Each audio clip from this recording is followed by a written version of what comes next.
I'm here in southern Maine at the Arundel Speedway, formerly owned by Cliff Parker. He built this track in 1964 and it closed sometime in the 1970s. And today I'm going to have the opportunity to drive a racing car around this track. Les Sanborn has raced everything from go-karts to stock cars to hot rods. What does he have to show for it? A home stuffed with 50 years of history.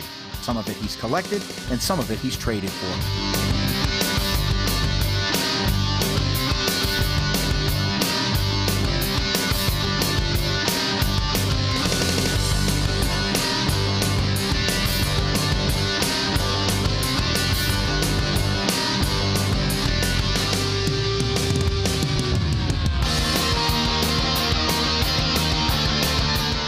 On this episode of Cruising New England, we get to know the Rodfather as he takes us back to the early days of stock car racing in Maine. You got to take this car around the track and warm it up just in case the wheels break. I don't want to have anything to do with that because I need to host this show, don't I, Les? Yes, you do. So you are going to be the guinea pig because I'm not going to drive this. I want to make sure that those tires are safe, and you're the man for the job. This car hasn't been out for a year. All right, so you get first crack at it.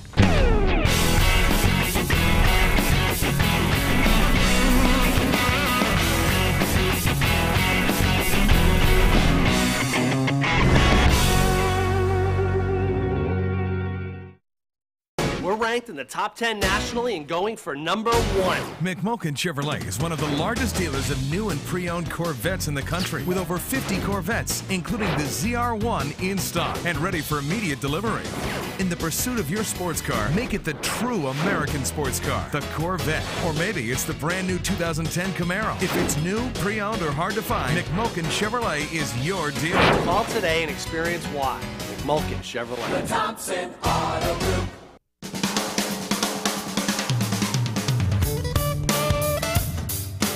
Hi, I'm Jim Grundy, president of Grundy Worldwide Collector Car Insurance. We've been in the business of insuring collector cars since 1947, and we've learned that what collectors need is agreed value coverage at incredibly low rates. So for a legendary service, superior coverage, all at a substantial savings, call Grundy Worldwide or visit us online. Intercity Lines Incorporated, America's premier enclosed auto transporter, providing enclosed transport throughout the United States. Call 800-221-3936 or visit us on the web. Cruisin' New England Magazine. Plan your cruise and car show season. Subscribe today at cruisingNewEngland.com or call 508-428-8055. Imperial Worldwide insulation vinyl siding, copper and seamless aluminum gutters, closet-made shelving systems, and zero-clearance fireplaces. We strive to make the building process easy and fun. Garage Storage Cabinets of Northern New England offers premier services in custom storage, organizer, and flooring systems for residential and light commercial spaces, specializing in garages, basements, and workrooms. If you are a discriminating person who views your garage or workspace as an extension of your home, you will be absolutely delighted with our products and individualized services. We are a New England family-owned and operated business, so take the next step. To schedule your in-home consultation and pricing, call us today. Welcome back. In this episode, Cruising New England travels to Maine to meet Les Sanborn. Les has raced hot rods and stock cars, which we'll get to later. But he's also known for being a trader. He's got memorabilia and cars. Show up with your classic car, and you might end up swapping one with Les.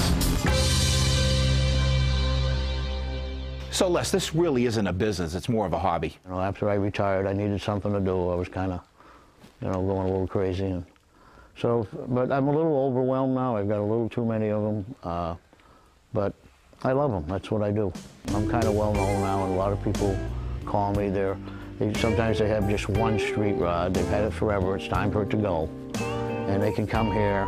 And if I really like their car, they can pick something out. Everybody leaves happy, and nobody spends any money.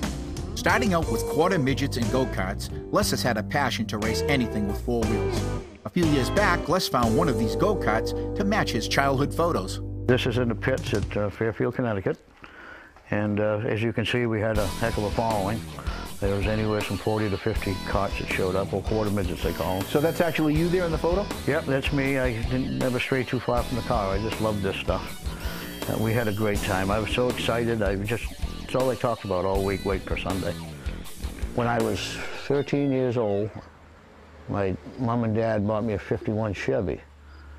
and my uncle had a field that they wasn't using, and I used to wheel that around the field after school, carry a can, get 75 cents worth of gas, and run the thing around the field till it ran out.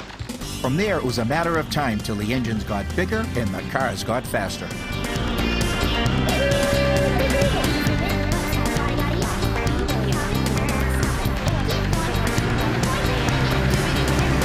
Let's talk about the police car. Well, it's a 1955 Ford. As you can see, it's black and white, and I was looking for a car to clone into a police car. And I found this at an automotive swap meet. And as I was going through it and opening the glove compartment and stuff, I found out it was a real Milton Police Department car. I said, wow. And it's got 48,000 original on it, all the paperwork. And I'm going to clone it into, I'm not sure yet, U.S. Marshal car. I could call the Milton Police Department, see if they'd let me clone it back where it was. But it's just a neat, real police car, 6-cylinder standard. So I would assume it was around town cars, not an Interceptor. But it's real neat, no rust, a real police car. What do we have over here? This is a 52 Chevy. This came from New Hampshire. A guy kind of builds these, and then he drives them for a while, and he gets done with them. He's, I think he's living a little bit in the 50s and 60s, and he does his own interior and everything, and it's just a neat old car, 6-cylinder standard, but he's done a lot of custom work to it. The interior is all old school with the knobs, and it's just beautiful interior. It's really old school back in the day, and it's just great, great car. So this is a great car to take to a cruise day, huh? To go cruising with and having a good time with it? Yeah, and it jumps right out at you with the yellow. I'm a yellow guy, so it really works for me.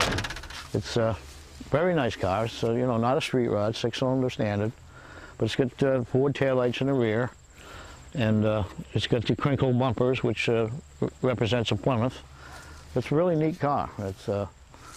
It's showing some age, but we'll get it back to where it's supposed to be. All right, next, what do we have? This is a 51 Chevy, 2-door sedan. It has a 327 out of a 69 Camaro, standard 3-speed on the floor.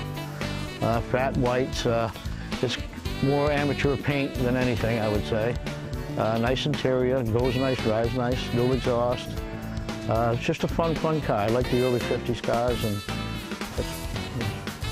And over here? This is 31 Ford sedan leatherback. It's got the independent front suspension, which a lot of times they use the straight front end, but this one is a better driver the way it's set up. Probably isn't the prettiest front end, but it's an all-steel car, and it's got probably 350 horsepower. It's a pretty nice car. Okay, now here's a nice wagon. Yeah, this is 55. They call it a handyman. It's a 2-door wagon. Pretty rare car. I would say as rare as a Nomad. It's a street rod now, 355 crate, late model power steering, power disc brakes. It's got all custom interior, nice car. Very, very little Bondo in it that I can find. It's got torque truss wheels. It's really, really a nice turnpike cruiser or whatever you'd want to use it for. It's just and it's a rare car because no one really wanted a 2-door wagon in the 50s. What would they do with it? You know, they had families. Right. So this is a rare car and a very popular car, and I chased this car for 2 years. You know, when I look at your collection of vehicles here, you have a little bit of everything. I like them all. I like the odd stuff. Studebakers, anything that's odd, I really like. Because muscle cars, Chevys, Novas, Chevelles, and Camaros, I mean, them are the popular ones, but I like the odd cars. When we return, we'll take a look at some of the other hot rods and muscle cars that Les Sanborn owns, and take a ride to the airport that used to be a drag strip on Cruisin' New England.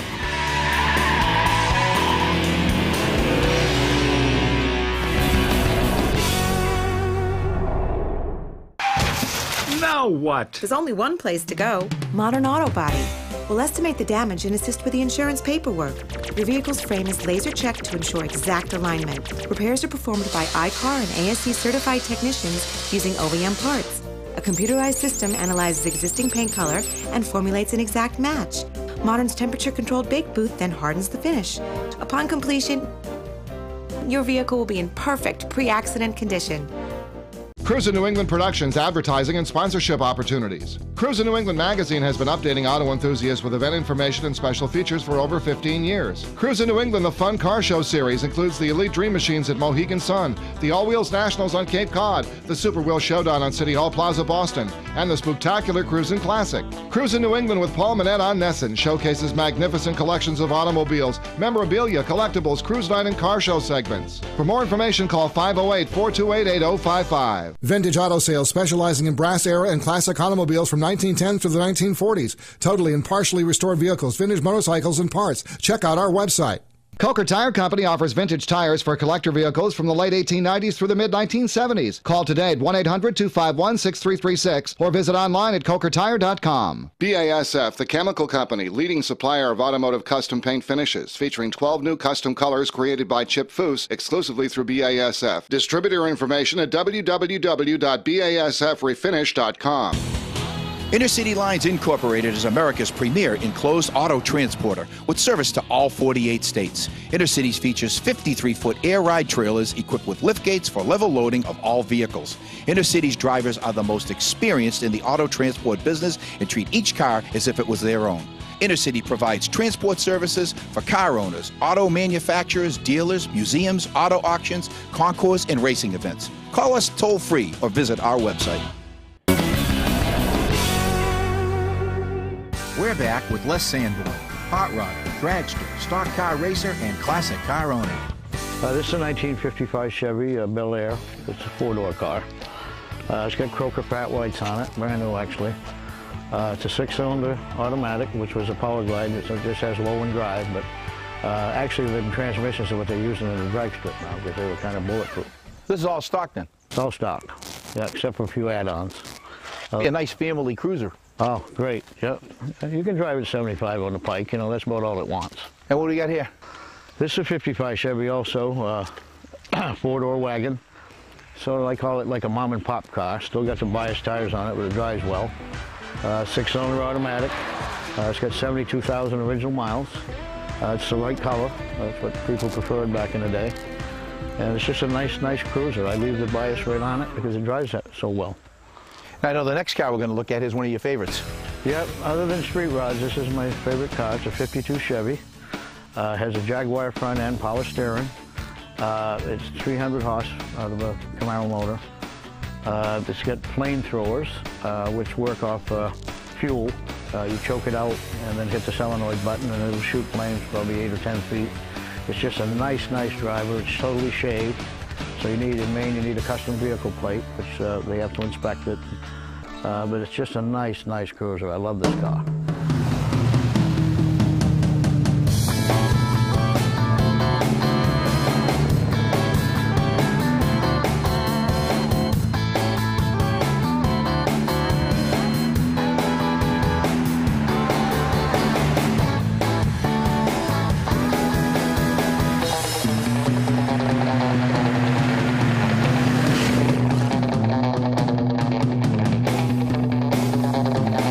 Les has raced stock cars and hot rods. One of his favorite memories is using the local airport as a drag strip. Drag racing, I started the Sanford drag strip. I was 16 years old. I had a 348 1958 Chevy with tri-power 4-speed. The GTOs were just making their debut in '64. So Les, where did you take me? This is the old Sanford drag strip. New England Hot Rod Council started this in 1964, I believe. And it lasted for, I think, 4 years or 5 years. And the town, for whatever reason, shut it down. And the drag strip was straight out. It was straight out, and you had a quarter of a mile to go, and probably a mile to stop. And it was a very safe track if you got out of control. You had plenty of room to stop, and because that's when the dragster slingshots were showing up, Don Garlett and the whole crew. Actually, didn't he break a record here? 200-mile-an-hour record, yeah. And I guess this was one of his favorite tracks, wasn't it? Yeah, in fact, don't quote me, but he said it was probably one of the best, if not the best drag strip in the country. And you had to have good rubber and stuff, and of course back then we didn't